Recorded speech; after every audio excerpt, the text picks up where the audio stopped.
When Baghdad fell in April 2003, most people assumed Saddam Hussein's sons Uday and Qusay would simply disappear or surrender. For months, it looked exactly like that.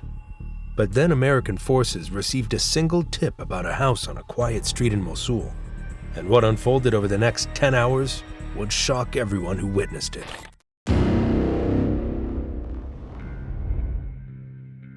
Saddam Hussein had built an entire system, and his two sons were a major part of it.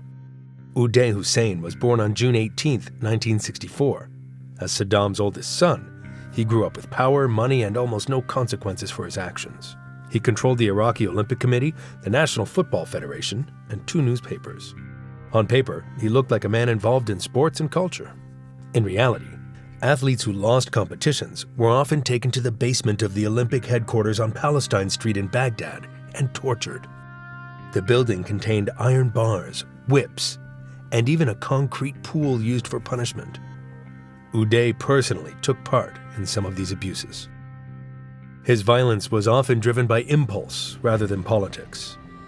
In December 1988, during a party on the banks of the Tigris hosted by Suzanne Mubarak, the wife of Egyptian President Hosni Mubarak, Uday beat Kamel Khana Gigio to death with an electric carving knife and a cane. Gigio was Saddam's personal food taster and a trusted member of the household.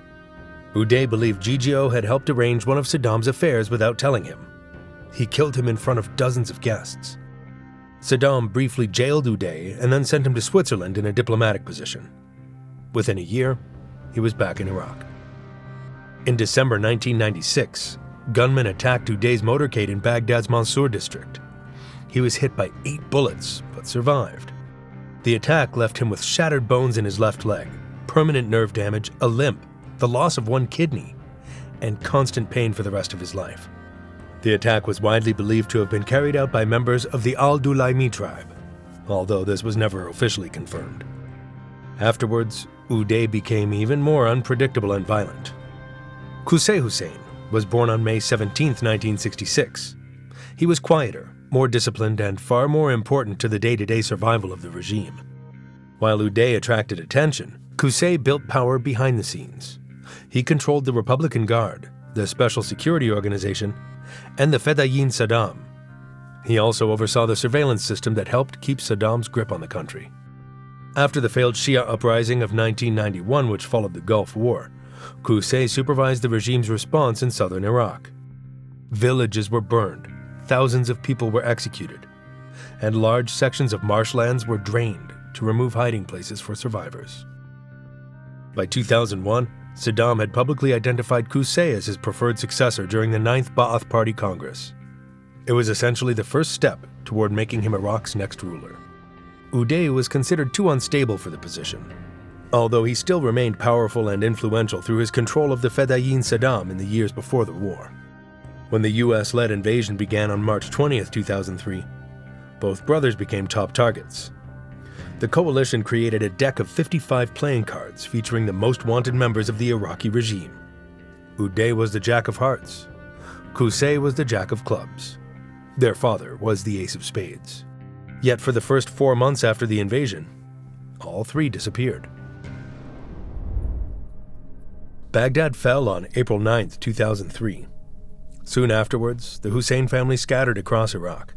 Saddam moved between safe houses throughout the Sunni Triangle. His sons traveled separately in small groups, avoiding phones and electronic communications they knew could be tracked. Few people understood surveillance better than they did. They had used it against millions of Iraqis for years.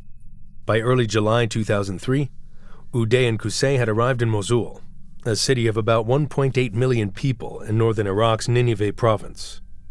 Mosul was home to Sunni Arabs, Kurds, Turkmens, Christians, and Shabaks. It also contained strong connections to former Ba'ath Party networks, making it one of the few places where loyal supporters could still hide them. The brothers took shelter in a villa in the Falah neighborhood of western Mosul. The house belonged to Nawaf Zidan al-Zaidan, a tribal figure with ties to the former regime. It was a typical 2-story Iraqi villa built from reinforced concrete, with thick walls, small windows, and a walled compound. It was designed to blend into the neighborhood, not stand out.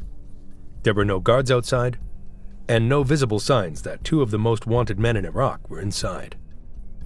Qusay brought his 14-year-old son Mustafa with him.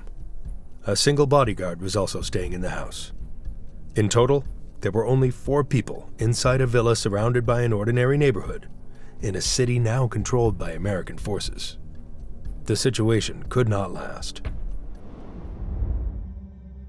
During the early hours of July 22, 2003, an Iraqi informant contacted U.S. forces in Mosul.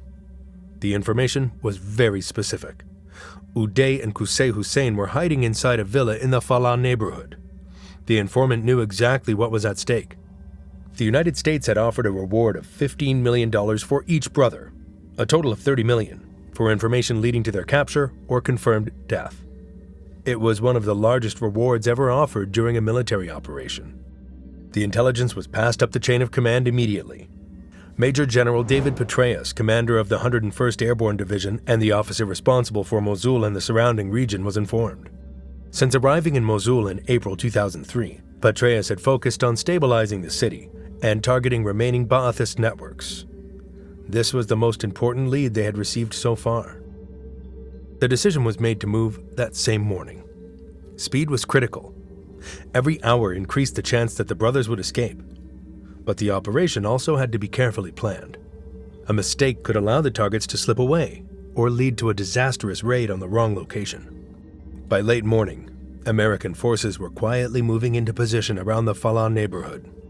About 200 soldiers from the 101st Airborne Division took part, supported by members of Task Force 20, the secretive special operations unit responsible for hunting high-value targets across Iraq. Armored vehicles blocked nearby roads. Helicopters waited overhead. The neighborhood was gradually sealed off without alerting the people inside the villa. At approximately 10 a.m. local time, the operation began. The first phase followed standard procedure. U.S. forces approached the villa and ordered the occupants to surrender. The response was gunfire. The shooting began immediately and was accurate enough to force the first group of soldiers to pull back. Within minutes, 4 American soldiers had been wounded. Troops moved behind vehicles and walls while commanders quickly reassessed the situation. What had started as a capture mission was now becoming a siege. The villa itself was a major problem. Its reinforced concrete walls absorbed small arms fire with little effect. The men inside could fire through windows while remaining largely protected. Every attempt to move closer to the building was met with sustained and well-aimed gunfire. The 4 people inside were not panicking. They were fighting according to a plan. American forces escalated. Humvees equipped with M250 caliber machine guns opened fire on the building. Mark 19 automatic grenade launchers capable of firing 40mm grenades at high rates targeted the upper floor. M1126 Stryker armored vehicles moved into positions where they could fire directly at the structure. The villa absorbed the punishment, and the shooting from inside continued. Above the neighborhood, OH-58D Kiowa helicopters circled the compound, providing surveillance and supporting the troops on the ground. Residents who had not already fled were trapped inside nearby homes, listening as what sounded like a full-scale battle unfolding in the middle of a residential street. Even with all that firepower, the defenders inside the villa kept fighting.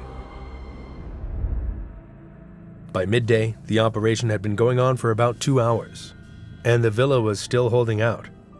U.S. commanders decided to use heavier weapons that were rarely used against a single house in a residential area.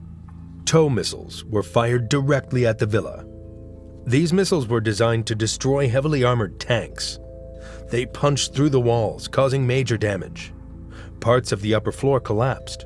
Fires broke out inside. A section of the roof on the eastern side came down. The gunfire from inside slowed down. Then it stopped for a short time. Then it started again. This is the part that many people who were there still struggle to explain. Anti-tank missiles had torn through the building. Parts of the house were collapsing. Fires were spreading inside. Yet people were still shooting back. 4 people inside a burning and collapsing house were continuing to fight against around 200 soldiers supported by attack helicopters. The battle continued for more than 4 hours. At around 3 p.m. local time, the gunfire from inside finally stopped. After more than 5 hours of fighting, the weapons inside the villa fell silent. U.S. forces stayed in position. Parts of the building were still burning. Rubble covered the street. No one rushed inside. The perimeter remained secure. Then the slow process of clearing the building began.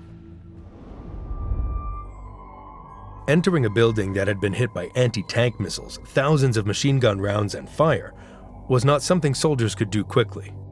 Small teams moved forward carefully through the debris. The structure was unstable and could collapse further at any moment.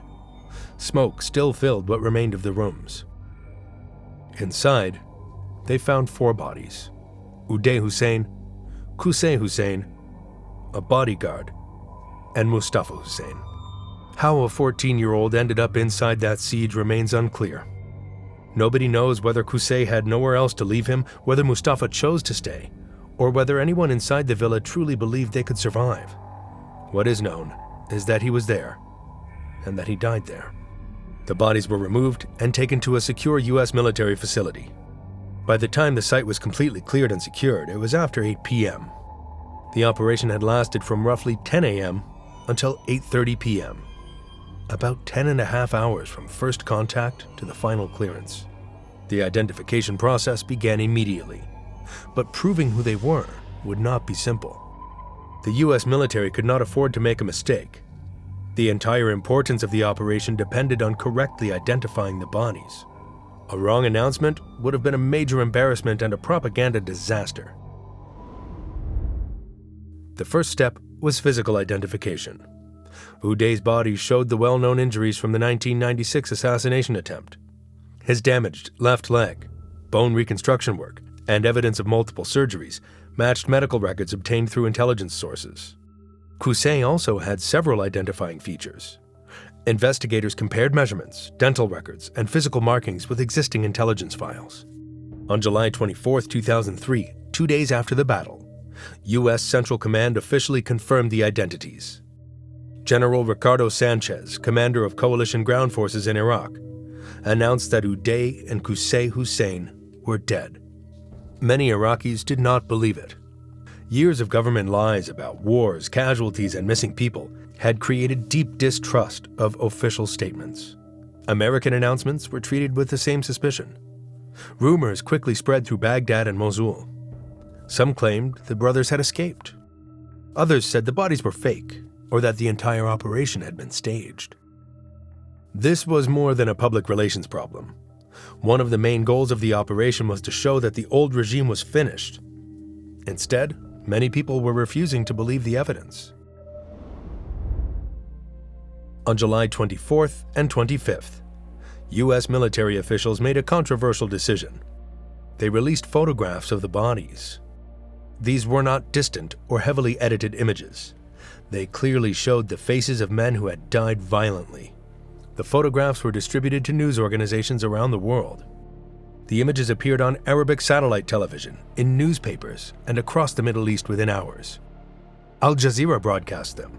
Iraqi state television, now under coalition control, showed them as well. The faces were clearly visible, along with the damage caused by the battle. Even then, some Iraqis insisted the bodies had been replaced or staged. The debate followed predictable lines. Those most loyal to the former regime were often the least willing to accept that the brothers were dead. On July 28, 2003, Brigadier General Mark Kimmett held a detailed press conference. He presented height measurements, weight estimates, dental comparisons, physical characteristics, and DNA results. The evidence was presented piece by piece in front of journalists and cameras. For much of the international community and many Iraqis, the case was settled. For some people, no amount of evidence would ever be enough. The Iraqi informant who provided the tip on July 22nd reportedly received the full $30 million reward. Exactly how and when the payment was made has never been publicly revealed. The deaths of Uday and Qusay were expected to be a major turning point. U.S. officials had argued that removing key figures from Saddam's regime would weaken the insurgency and convince more Iraqis to cooperate with coalition forces. That's not what happened. In the weeks after July 22nd, attacks on coalition troops in the Sunni Triangle continued at roughly the same pace. By August 2003, the insurgency was actually growing. On August 7th, a car bomb hit the Jordanian embassy in Baghdad, killing 19 people. On August 19th, a truck bomb destroyed the United Nations headquarters at the Canal Hotel, killing 22 people, including Sergio Vieira de Mello. On August 29th, a car bomb in Najaf killed more than 85 people, including senior Shia cleric Mohammed Bakir al-Hakim. The insurgency had already developed its own networks, funding, and motivations. It no longer depended on Saddam's sons being alive. Former Ba'ath Party members, tribal loyalties, foreign fighters crossing from Syria, and growing anger over unemployment, de-Ba'athification policies, and the decision to dissolve the Iraqi army on May 23, 2003, were the real forces driving the violence. Killing Uday and Qusay removed two powerful men. It didn't remove the deeper problems that were fueling the war. Islamic tradition calls for a burial within 24 hours of death, but the U.S. military kept the bodies of Uday and Qusay for 11 days. The delay was caused by the identification process and the uncertainty over what to do with the remains of two internationally wanted figures who were also the sons of a former head of state who was still on the run. There was no clear procedure for a situation like this. Eventually, the decision was made to release the bodies to family representatives. On August 2, 2003, the bodies of Uday, Qusay, and Mustafa Hussein were handed over to a tribal representative and taken to Al-Auja, a small town about 12 kilometers south of Tikrit in Saladin province. Al-Auja was Saddam Hussein's birthplace and held deep tribal importance for the Hussein family. The three were buried in the family cemetery during a private burial. There was no public ceremony, no official mourning, and no state recognition of any kind. Saddam Hussein learned about the deaths of his sons while hiding somewhere in the Sunni Triangle. No confirmed account of his immediate reaction exists, but people who later claimed to have been with him in various safe houses said he appeared deeply shaken. Saddam continued moving between hiding places around Tikrit during the rest of 2003. On December 13, 2003, U.S. Army soldiers from the 4th Infantry Division captured him during Operation Red Dawn near the town of Ad-Dawr, about 15 kilometers south of Tikrit. He was found alone inside a small underground hiding place, roughly 2 meters deep and 1 meter wide, on a farm owned by the Mohammed Ibrahim Omar al-Muslit family. He was unshaven, carrying $750,000 in cash, and offered no resistance. The man who had ruled Iraq through fear for 24 years was pulled from a hole in the ground by soldiers from a country he'd once believed couldn't defeat him. He was captured without a single shot being fired. His trial before the Iraqi Special Tribunal began on October 19, 2005. He was charged over the 1982 killings of 184 Shia men and boys from the town of Dujail after a failed assassination attempt against him. On November 5, 2006, he was found guilty and sentenced to death. On December 30, 2006, at about 6 a.m., Saddam Hussein was executed by hanging at Camp Justice, a former military intelligence facility in Baghdad's Kadhimiya district. The execution was carried out by Iraqi authorities. Someone in the room recorded the final moments on a mobile phone. The video leaked within hours and quickly spread across the world. It showed taunts being shouted as the trapdoor opened. It was not a carefully controlled state execution. It was chaotic, messy, and watched by millions on small screens around the world. The battle on Falah Street is often treated as just another event in the larger Iraq War. It gets mentioned briefly and then forgotten. But what happened there on July 22, 2003 was in many ways a small version of the entire conflict. Around 200 American soldiers, attack helicopters, Stryker armored vehicles, anti-tank missiles, and special operations forces were all used against a single 2-story concrete house containing 4 people. The operation lasted more than 10 hours. The amount of firepower needed to kill 4 people inside one building destroyed much of the structure and shook the entire neighborhood around it. The mission succeeded, but the amount of time, effort, and destruction required to achieve that goal says a great deal about the kind of war that was being fought.